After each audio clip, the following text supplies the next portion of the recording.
Assalamualaikum warahmatullahi wabarakatuh. Salam guru belajar.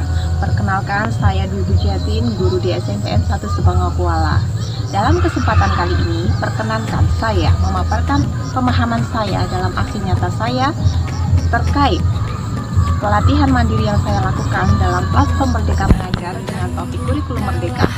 Dalam aksi nyata saya ini, saya mengambil tema tentang mengapa kurikulum perlu berubah. Berikut ini penjelasannya, selamat menyimak.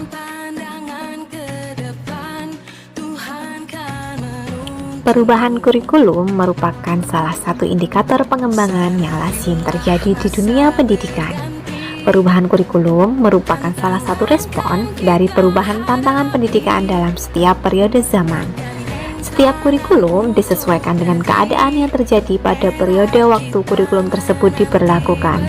Demikian pula, kurikulum merdeka merupakan salah satu upaya pemerintah dalam mengintegrasikan perkembangan teknologi untuk mengatasi learning loss akibat terdampak pandemi COVID-19. Tujuan pelaksanaan aksi nyata ini adalah untuk meningkatkan pemahaman guru tentang mengapa kurikulum perlu berubah. Adapun tolak ukur keberhasilan dalam pelaksanaan aksi nyata ini adalah guru memahami mengapa kurikulum perlu berubah.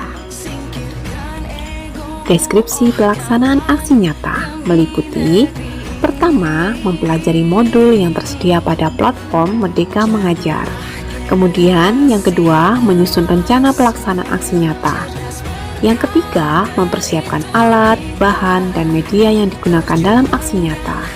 Kemudian yang terakhir adalah melaksanakan kegiatan aksi nyata penyebaran pemahaman mengapa kurikulum perlu berubah. Topik ini terbagi ke dalam dua modul. Modul pertama yaitu makna kurikulum dalam pendidikan, dan modul kedua yaitu pembelajaran versi kurikulum merdeka. Kurikulum dapat dimaknai sebagai titik awal sampai titik akhir pengalaman belajar siswa. Fungsi kurikulum bagi guru adalah untuk memandu dalam proses belajar murid. Kurikulum memiliki 4 komponen, yaitu tujuan, konten, metode atau cara, dan evaluasi. Kurikulum merdeka mengacu pada pembelajaran yang berpusat pada peserta didik. Tentunya sering muncul pertanyaan di benak kita, mengapa kurikulum perlu diubah? Kurikulum bersifat dinamis dan perlu diadaptasi sesuai dengan perkembangan dan tantangan yang dihadapi pada periode zaman tersebut. Kurikulum yang dianggap ideal pada zaman dahulu belum tentu sesuai diterapkan untuk kondisi saat ini. Cara berkomunikasi, cara belajar, dan cara pandang peserta didik terhadap lingkungan juga berbeda. Perubahan kurikulum diharapkan dapat mengembangkan kompetensi yang diperlukan siswa untuk masa depannya.